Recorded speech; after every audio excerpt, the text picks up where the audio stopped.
Hello everyone! Today I'm going to compare Belarusian and Peruvian business culture. So let's get started. Dealing with state organization in Belarus.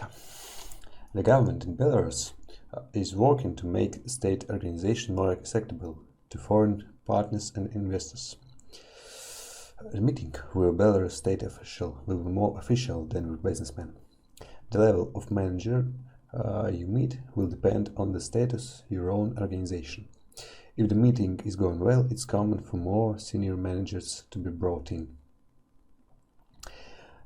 Quick tips for business etiquette in Belarus. Belarusians tend to prefer business meetings that are fairly unpretentious and modest. They do, however, appreciate formally, so make sure that you dress smartly. As for personal relationships, they are very important. Establishing a partnership based on trust is essential to grow in business successfully.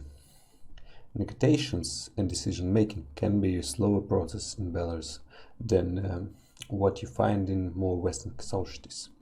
Be patient when doing business in Belarus, and rushing them might slow down and negatively impact business negotiations. All the people in Belarus will introduce themselves using their first name and patronymic, the name from their fathers. And you should use them when you address to them. Before you travel to Belarus, get some business cards printed with English on the one side and Russian on the other. Give this out to everyone in the room at the start of the meeting. Employ a good local interpreter. It's considered poor form to criticize the host country. Have an open mind and to try any food or drink offered to you. Don't adopt an overly rigid approach to prices agreements. Be prepared to negotiate and make concessions.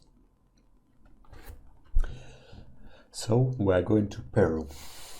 Punctuality is respected and expected in a business setting. However, it's not uncommon for Peruvians to arrive late. Generally, one has to wait longer depending on the seniority of person they are meeting. In a business setting, the typical greeting is a firm handshake accompanied with eye contact. Titles are very important, and it's best to address people by using them professional title, such as doctor, lawyer, etc. If they don't have professional titles, address them senor for man or senora for woman, followed by their surname. The primary language of business is Spanish. If assistance is needed, it is available to hire an interpreter to conduct the meeting. Hard-selling or confrontable approaches to negotiations are typically avoided, as Peruvians are. However, some business influenced by the business practicals of the English-speaking West may lean towards more approaches to negotiation. Relationship-oriented. Peruvian's culture tends to be relationship-driven, and this is reflected to Peruvian business culture. One of the guiding values in Peruvian business culture is notion of confianza, trust. Trust is usually developed by building a strong personal relationship and expected social behavior depending on one's hierarchical position based on economical status, authority and age. Becoming familiar with and developing a personal relationship with your business partner is essential before undertaking any significant business dealing.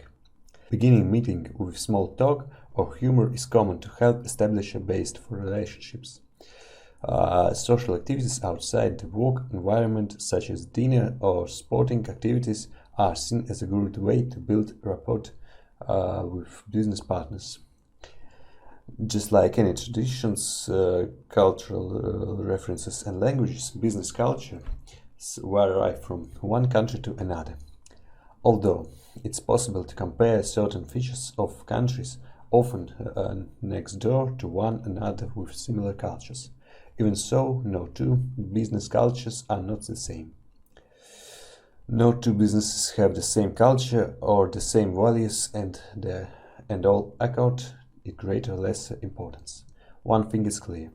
Some fundamental matters must be considered when establishing a company in new markets. Thank you for your attention. Goodbye.